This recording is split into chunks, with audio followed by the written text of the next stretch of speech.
guys, and welcome back to Next Good Thing, a channel where I help you do stuff. For this, the last episode of 2017, let's talk about making New Year's resolutions.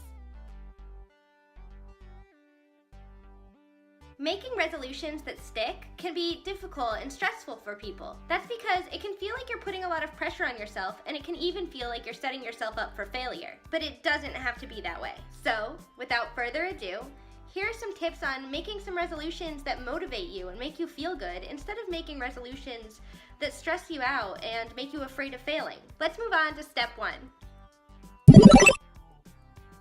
Step 1 is to make your resolutions for yourself and for no one else. Too many people spend New Year's making resolutions to be the kind of person that they think other people expect them to be. I can tell you right now that those resolutions mostly won't work out, and the ones that do won't make you feel as good about yourself as you thought they would. That's because if you set a resolution that's intended to please someone else, you won't be motivated to follow through with them because you were never really motivated to do them in the first place. Instead of resolving to become the kind of person that other people want you to be, make resolutions that help you to become the best possible version of yourself, and that help you become the you that you want to be. Now, let's move on to step 2.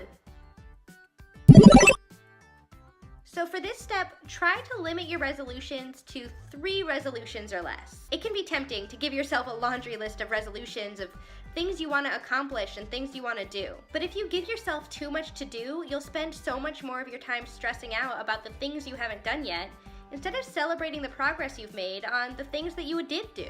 And if you only want to have one resolution, that's totally fine. But the reason I didn't say only have one resolution is because only having one resolution can be really stressful for some people, because they'll feel really bad if they can't do the one thing they set out to do. It's just too much pressure on one accomplishment. And I totally get that, so feel free to add a couple things on there. Having more than one resolution is a great way to take some of that pressure off, but limiting yourself to 3 or less will prevent you from adding too many resolutions that add a different kind of pressure and make you stressed out in a different way. Plus, trying to accomplish too many things at once might make it more difficult to accomplish the things that are most important to you. So for all these reasons, a small streamlined list will really help you out and make you feel more in control and motivated going forward. Now let's move on to step 3.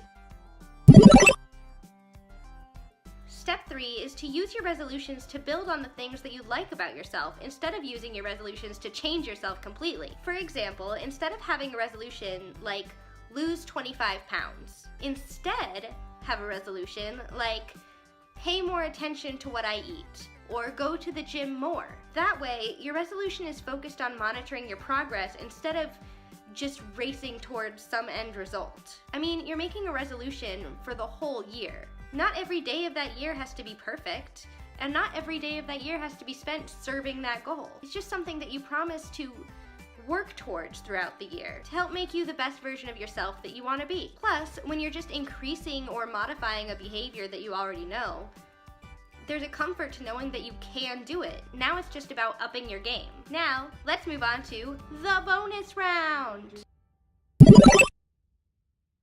This week's bonus round is to separate your goals from your resolutions. If you like making long lists of things you want to accomplish and that's somehow soothing to you, that's fine. But remember that goals are different than resolutions. Resolutions are things that you can do and that you have control over. Goals are things that you can work towards, but you don't necessarily have control over the end result. For instance, you might have a goal to get into Harvard or fall in love. You can certainly work towards both of those things by participating in everything you can manage to do at school and keeping your grades up, or putting yourself out there and going on more dates and joining dating sites. But in the end, you can't force a school to accept you. And you can't force the right person to come along and make yourself be in love with them. Be kind to yourself. A new year is as good a time as any to set goals and work towards them. But if you make a list of goals, make them in addition to your resolutions, not instead of them. And because goals aren't entirely in your control anyway, you don't have to feel bad if you don't make every single one of those happen, because it's not all up to you. You just feel good that you put your best foot forward. Because even if they don't happen, you did your best. That's all I have for you this week. I'll see you all in 2018. Please like, subscribe, and share with your friends. And please leave me a note in the comments below about what kinds of things you want help breaking down into smaller steps.